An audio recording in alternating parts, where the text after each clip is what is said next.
Hello everyone and welcome back to the Great Book of Grudges. My name is Nathan and it's finally time for the Kislev reveal, where we're going to have possibly a rather lengthy video, as there's not one, not two, but 3 Kislevite legendary lords. But then again, you guys already knew that because some people like to showcase stuff early, don't they? But yeah, we have Zarina Catherine, the leader of Kislev, Kostaltyn, a new character created specifically for Warhammer 3, and lastly the 10th legendary lord for Total War Warhammer, Boris Ursus. The Red Tsar, and a much requested character, joins us as a free to unlock character within the Warhammer series. So with all that being said, once again there'll be no spoilers here, but we'll be looking at Kislev's rather unique mechanics as a whole and all the different legendary lords. So let's not waste any more time now and jump right in. We'll start off with Zarina Catherine, who begins her campaign in the city of Kislev, as you can expect. Campaign-wise, you start surrounded by a lot of allies, mostly because the Empire to the south is a natural ally of yours. You've got more Kislevite factions more or less surrounding you, with just a very few amount of enemies surrounding you. These are Norskans, so they're not really too much of an issue.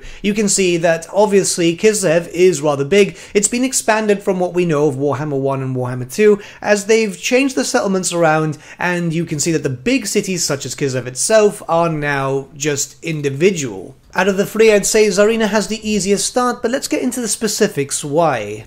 Katarin's faction effect is known as Ruler of the Ice Court, and it has the following benefits. Devotion gained 10 from successful Frostmaiden hero actions. Devotion is a very important resource when it comes to Kislev as a whole, so this is quite beneficial to you, especially playing as Katarin. It's going to help you get some special buildings up and running, which we'll talk about soon. Control +6. This is public order, as you can imagine, with loads of chaos corruption all over the place. Extra control is going to be very beneficial for you. Hero recruit rank +3 for Frost Maidens, so all of your Spellcaster heroes will be leveled up quite dramatically just from the very beginning, and obviously there's other modifiers that you can use. And finally, Ice Court training duration -2 turns. As you don't really recruit the Spellcasters in the most traditional sense, this makes sure that you can get your Ice Spellcasters a lot quicker. Katarin has her own unique trait too, which is known as Ice Queen, and has the following benefits. Corruption -6 for local province. Upkeep -50% for Ice Guard units in Lord's army, and finally magic miscast base chance reduced by 50%. Now, magic is going to be very common throughout your campaigns, as you are aware, so this does help out, especially once you start going into the realms of chaos. As you can also see, the Zarina has access to 2 unique items, Frostfang and the Crystal Cloak, both very important in lore and quite easy to unlock. The first is automatically unlocked at rank 7. Keep in mind that once you do this, you need to go in and actually equip the item. This seems to be an issue with these types of items. And then the Crystal Cloak, you'll get a chance at rank 10 and above to do a special mission to be able to do that. They're not too difficult, they've never really been. Both items themselves are quite good, and you're going to want as many modifiers as possible as you start fighting constant demon incursions. In terms of skills, she's got everything that's expected. She's also got access to the Law of Ice, meaning that she is a spellcaster, as we know from lore. Her stats themselves are alright. She is rather squishy, but that can be improved upon, especially once you start getting to everything in the unique skills. Her unique skill line itself will focus around multiple boosts for different things. You can reduce the cooldown and Winds of Magic cost to, say for example, your Law of Ice spells, but also boost up the capabilities of your Ice Guard, which will become quite common, especially with her army. You'll be able to give her a little bit of a stat bonus, even get control +1 for all provinces faction-wide, with extra diplomatic relations and devotion generated per turn.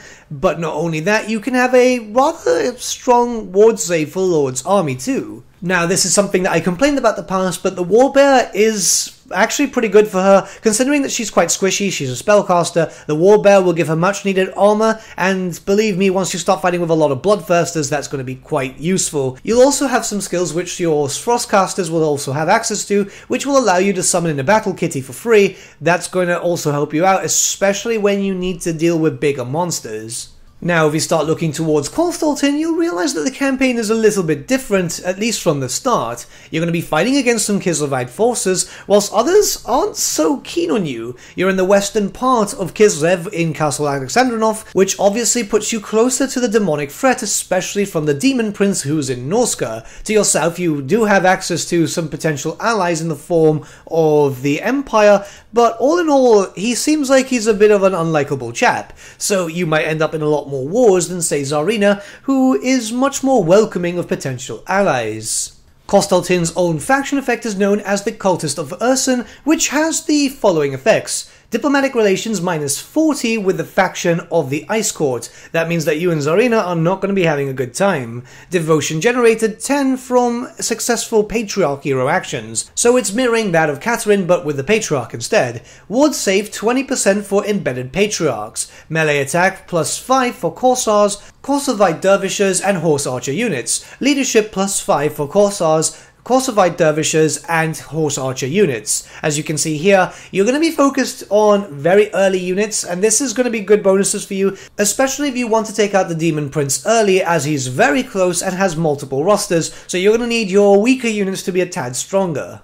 His own unique trait is known as Supreme Patriarch and has the following benefits. Wound recovery -2, so if you lose him in a fight, he'll come back faster. And finally, passive ability Frenzy for Lord's Army. The whole army will have Frenzy, which, well, it will make you a little bit more killier if you decide to get up close and personal. In terms of skills, he's got everything a normal Lord does. What he also has is access to the battle prayers, I guess we can call them, which is only available to that of the Patriarchs at the very moment. So he does have access to his own type of magic in a sense. This will make him much more useful, and he can buff up his troops quite well. Stat-wise, the character is built for melee, which is what you can expect, and he can do a decent amount of damage. So his unique skill line will focus around a variety of different things. You can see here it can boost up the capabilities of his army by extra leadership and casualty replenishment. You can also get him another extra -2 wound recovery time, plus 20% extra HP. There's a lot of different things. You can see some administrative stuff too, but it's mostly focused around doing a bit of damage output. It's just making your army a bit better. The only thing I'd say is that Firebrand is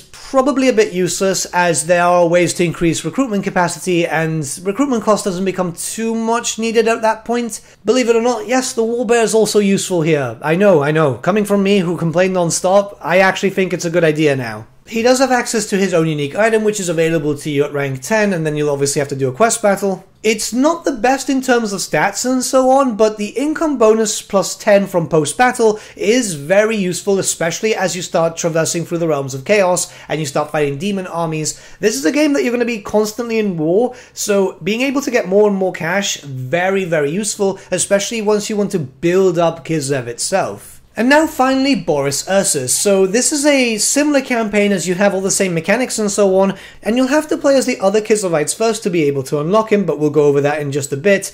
But the campaign is different mainly because you start off pretty much bordering the Darklands. You're a little far away from home, and this puts you in a rather strange place because you're mostly surrounded by, for now, greenskins, demons, and so many other factions. You don't really have too many allies here, and I imagine that this campaign might get a little tougher once they start adding in the Chaos Dwarfs, but even then, so far, it's a different campaign and you're going to be fighting a lot more variety of enemies.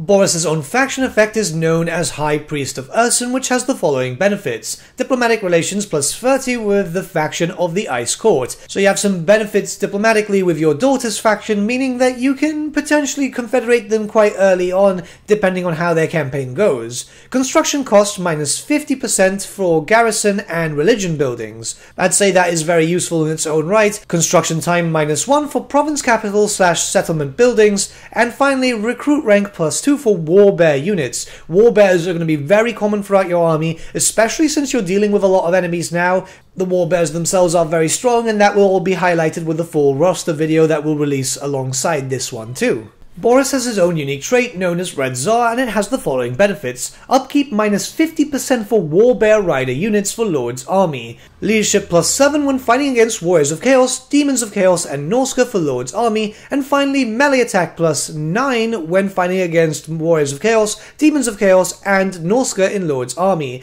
All these bonuses are going to be very much needed as you're dealing with so many enemy factions, especially if you're expanding. Keep in mind there's a lot of Demons factions, there's a lot of Warriors factions, and there's a lot of Norskins too. You're going to want your Legendary Lord as kitted out to deal with them as possible, and this definitely does help. Skill-wise, he's got all the generic stuff as expected. Stat-wise, he's pretty good. He's geared to do a lot of melee damage, let's just put it that way. Decently high armor, obviously all the usual stuff there with melee attack. He's there to do damage, and you can buff him up to make him even stronger. His unique skills themselves are pretty good, as they'll focus on boosting him up, giving him bonus to anti-large and even immune to psychology, boosting up the capabilities of your warbear and elemental bears, making your Salguard a bit stronger, and then you can even get regeneration for your elemental bears, which, you know, if you want to doomstack, that's quite useful. He's also got a variety of different other skills which will be not attached to a skill line itself, where you can get growth for all provinces. No colonization cost faction-wide is very, very useful. You're able to get a lot out of that. All in all, out of the 3 legendary lords, I'd say that Boris has the best unique skill line, but that's just from my playthroughs. I've been playing a lot as all 3 of them. It's just a basic comparison. He'll also have access to 2 unique items, one that you'll gain at rank 7 automatically, and the other you'll have to do a quest battle for post rank 10. Both of them are quite useful. You can see that they'll even increase his capabilities a lot more. Early on, depending on how you use your skill points, he'll become quite the powerhouse, and I've seen him do a lot of big damage throughout a campaign before. So we're going to jump into campaign now, and we're going to start off with the technology tree. As you can see that there's 4 specific branches, one focusing on the land, one focusing on Kislev city, the other one on Erengrad, and the final one on Prague. Each of these 4 branches are tied to your campaign as a whole. There's loads of different stuff revolving around them, loads of different bonuses. Some of them do have some prerequisites, as you can see, some devotion or even just some specific stuff. But I'm going to let this play over and you can see all the different technology, and then we'll be back and explain some more stuff to the campaign.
All major Kislevite cities are single territory provinces, meaning that we've already got access to the commandments right from the very beginning. You can see that they're just as expected. You can reduce corruption and even chance of plague, which is going to be useful as Kolgarth is quite near. Increased recruitment capacity, which is going to be very helpful at the beginning, as you can only recruit 2 units at a time, so being able to recruit 4 is going to be very beneficial. The way I've seen it with Kislev is that you're going to be switching around all 4 of the different commandments, usually at different times. It very much depends on your playstyle too, but I'd say that it's much more useful now, whereas Warhammer 1 and Warhammer 2, you'd probably just go for the usual same 2 out of the 4. So let's talk about the major cities themselves. First, we have Kislev City in Kislev. You'll notice that major cities have access to obviously the higher tier units, as they can get past rank 3, but not only that, you have access to a few different landmarks. All of them will have this. This is likely to the fact that obviously each of the major Kislevite cities have a lot of lore, and Kislev itself is very small when compared to other human nations. Now, you will be able to rank them up pretty quickly, considering that you have 2 different growth buildings that can provide a lot of growth, and you've got a lot of administration buildings that are just pretty good in general.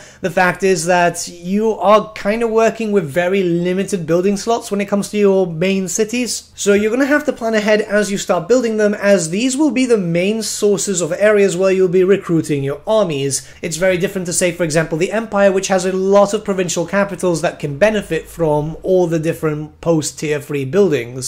The The same goes for the Cursed City of Prague. As you can see, 3 different landmarks and 1 resource. The resource generally isn't needed, but that depends on whether you like them or not.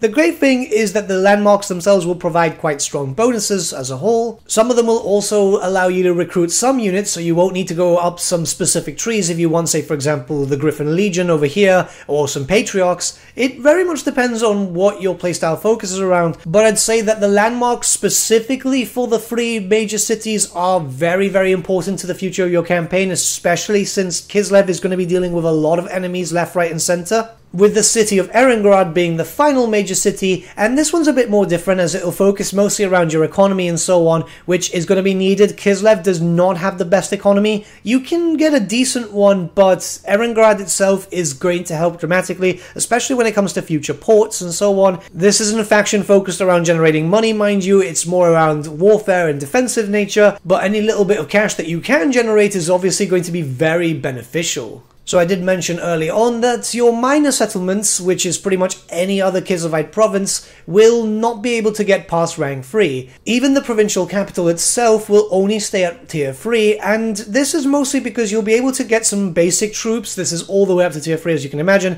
but these provinces themselves mostly work in a administrative type of sense, reducing corruption, generating devotion, even some extra supporters. These settlements themselves might not sound like the most important, but believe me, they are just as important or even more so than your major cities, as the benefits they provide will help you progress through the campaign, especially when it comes to devotion. Devotion is very important. Now, I have mentioned it a lot, so let's jump into devotion as a currency. This is a unique currency only available to Kislevite factions, and you can see that you can gain it through a number of different ways. Building construction refunds, buildings themselves, characters, events, fighting chaos, hero actions, and technology. And the currency itself is used on building construction, declared war on Kislev, events, invoking the motherland, and technology. So you can see that this is tied to pretty much your whole campaign, and is a resource that you're going to want to try and generate as much as possible, or else you're going to start having some issues, especially when it comes to harder difficulties. The lack of devotion will make progressing through the campaign a little bit difficult. Perhaps the most important use of devotion is through that of the motherland mechanic, as you can see here.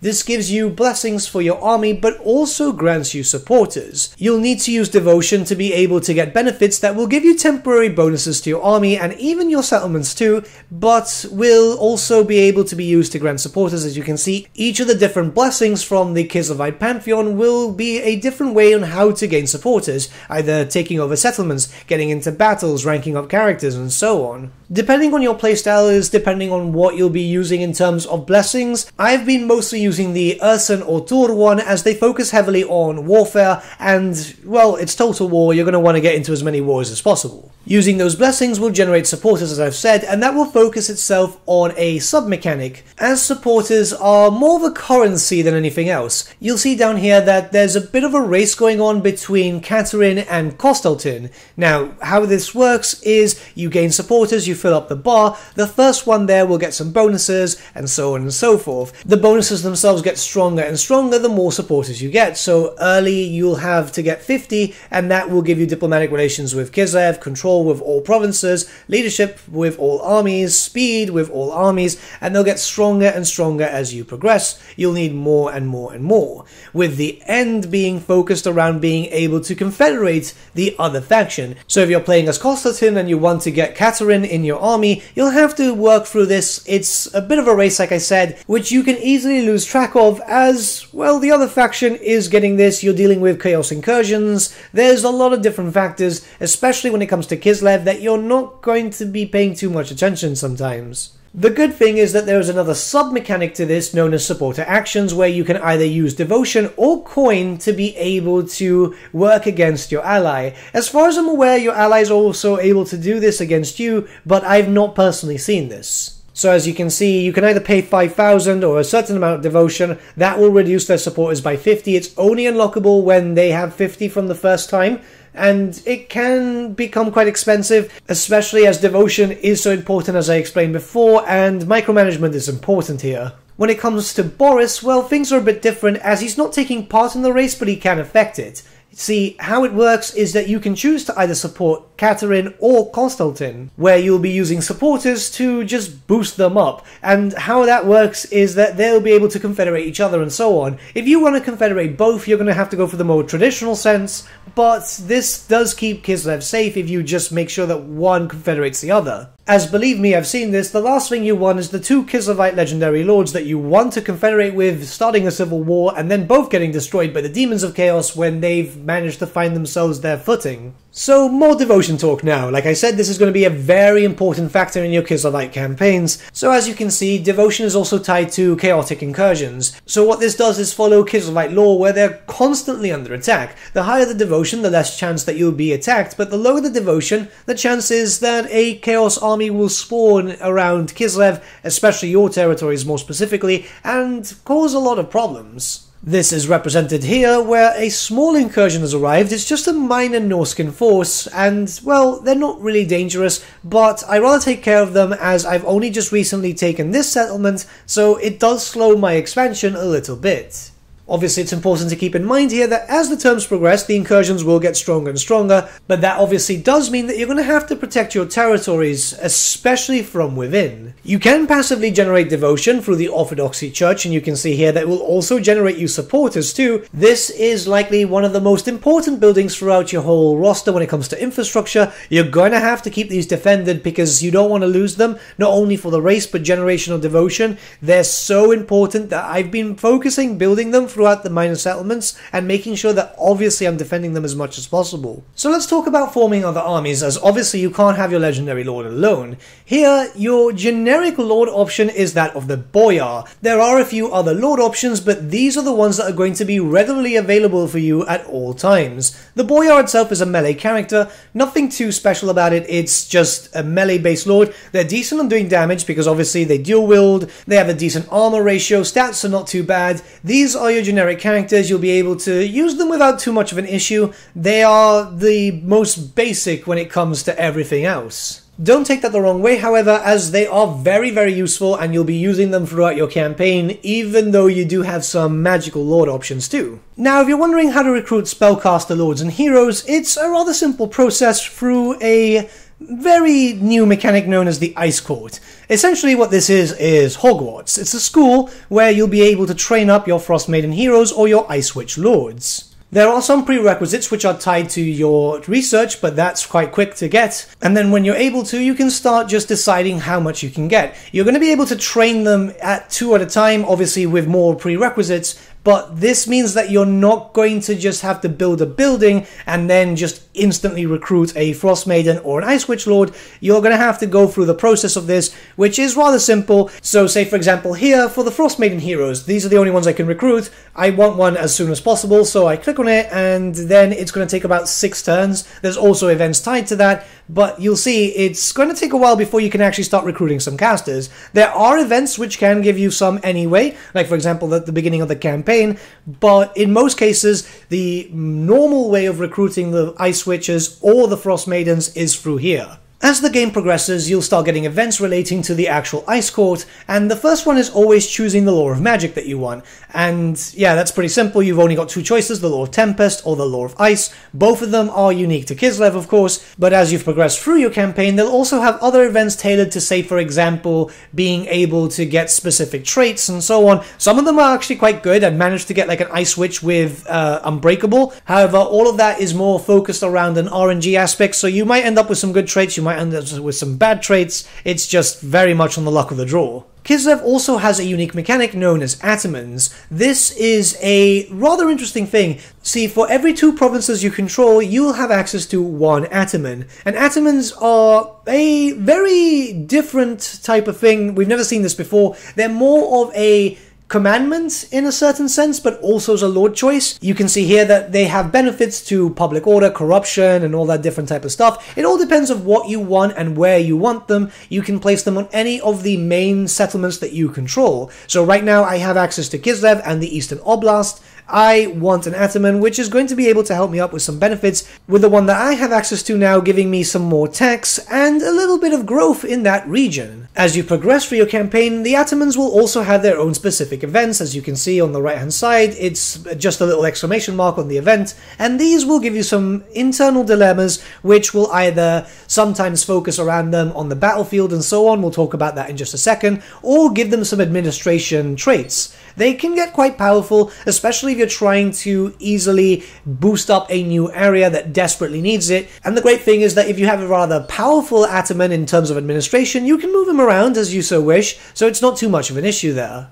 If you so need them, you can actually make your Ataman into an army, and essentially how these work are like boyars, well, almost identical, however they do get the extra benefits of anything that you might have used before, so that means that you can use them, buff them up, and then take them back. It depends on what you want to use them. In my personal opinion, I think that Atamans are best served in an administration route, but I have been able to use one or two should I so need to, and especially if they've got good traits to, say, for example, fight with enemies or just buff up some troops. Your other generic hero choice, the Patriarch, is much easier to recruit. You just have to do the usual stuff about building certain buildings and making sure that you have the capacity to be able to, but they're quite good themselves. They're essentially like the battle priests and so on, so they've got various different buffs. You can use them to buff up your armies, you can use them to buff up themselves. They are melee focused, and you can have them mounted on Warbear. Keep in mind that, well, pretty much everything can be mounted on a Warbear, but it is very useful as they make them extremely tanky. Without them, they'll be more of a support character. You'll want to keep them behind, but with the Warbear, you'll at least be able to have them up front and center doing some damage. There's really not too much difference between your Ice Witches and your Frost Maidens. It's really just depending on the lore of magic itself, and obviously certain skills are only available to a hero and certain skills are only available to a lord. But don't you worry about those laws of magic, as soon enough I'll have some videos detailing how to use them, what best way to use them, and so on. It's just obviously there are some time constraints at the very moment, and it won't be too long until all these come out. Now let's get into the proper specifics on how to unlock Boris Ursus. You need to gain access and control all three main Kislevite cities, that's Prague, Kislev City and Erengrad, and I believe it's only for about 10 turns together, but once you do so, this event will pop up where you'll have to do a battle to free Boris Ursus. When the battle is done, as I don't want to show any spoilers, you'll have a dilemma here where you can gift him one of the major cities, or you can then have him join your faction. That means that you can recruit him right from the very beginning, and it's just pretty much that. You'll never see Boris as a minor faction even if you unlock him, and he'll only show up in the player's campaign if either you're playing as him, you've unlocked him, or if you've decided to have a co-op campaign or head-to-head and someone else decides to play as him. These are the only ways he'll show up in any of your campaigns. All in all, Kislev has a rather interesting campaign, as obviously everything is focused around devotion, but devotion itself is used on so many different things. It is fairly unique, and you'll have to focus heavily. It might not be for everyone. Through my time playing, I'd say that it's a lot of micromanagement, especially around devotion, so at the very beginning you might have some difficulty, but it does present to different types of playstyle. Obviously then with your roster, which I'll be talking about very soon, being such a hybrid focus, it means that you can focus around on different things. You don't have to worry too much about what you're spending on, and you can get some low tier units whilst also focusing your funds on the orthodoxy buildings or anything else that might help you throughout the campaign. I'd say there's two different types of playstyles when it comes to this campaign. Either you can go for the traditional Kislevite stuff, which is obviously Kostaltyn or Zarina Catherine, or if you want to ignore the grand majority of things because you want to just focus around playing with the roster and so on, you'll have to play as Tsar Boris. Though Tsar Boris, obviously, you'll need to unlock by playing at least 55 turns, 70 turns on average to be able to unlock. But with all that being said, that's everything in regards to the Kislevite campaign, all the mechanics and so on. What do you think about Kislev? This is something I'm rather interested to see what your discussions are about, because obviously Kislev was a supplement. This is the first time we're seeing it as a fully fledged army. Let me know your thoughts in the comments below, and let's start a bit of a discussion. Shortly after this video should be the release of the roster with going over my thoughts regarding all the units and so on, in case you're interested in that. But with that, my friends, we've come to the end of our video. Thank you so much for watching. If you did enjoy the video, might I suggest giving the video a like, or even subscribing to the channel, as it really does help us out. In the description section below are various links to different social media platforms such as Facebook, Instagram, and Discord. Also in the description section is an affiliate link with Element Games where you could buy loads of hobby-based products, not just Warhammer, for 10 to 25% off. Making a purchase using that link and also our special code, which is also in the description, supports the channel at no extra cost to you, which we think is rather cool. A big thank you to our patrons. Your support means the world to us. It's amazing that people want to help a small channel like us grow and get to a higher level of content. A big thank you to Gibraltar LUSC, Ryan Bertsche, Andrew Prince and Okro for subscribing to us at our Fane level. You guys are super cool. And a big thank you to Edward Yule, VS Vasan, Aaron Whitman and Shaggy for subscribing to us at our King level. Honestly, we can't thank you all enough. And lastly, a big thank you to all of you for liking, sharing and commenting on these videos. Honestly, it's because of you guys that the channel has been growing at such a great pace lately, so we can't thank you all enough. But with that, my friends, thank you so much for watching once again, and we shall see you all again very, very soon. Have a good day.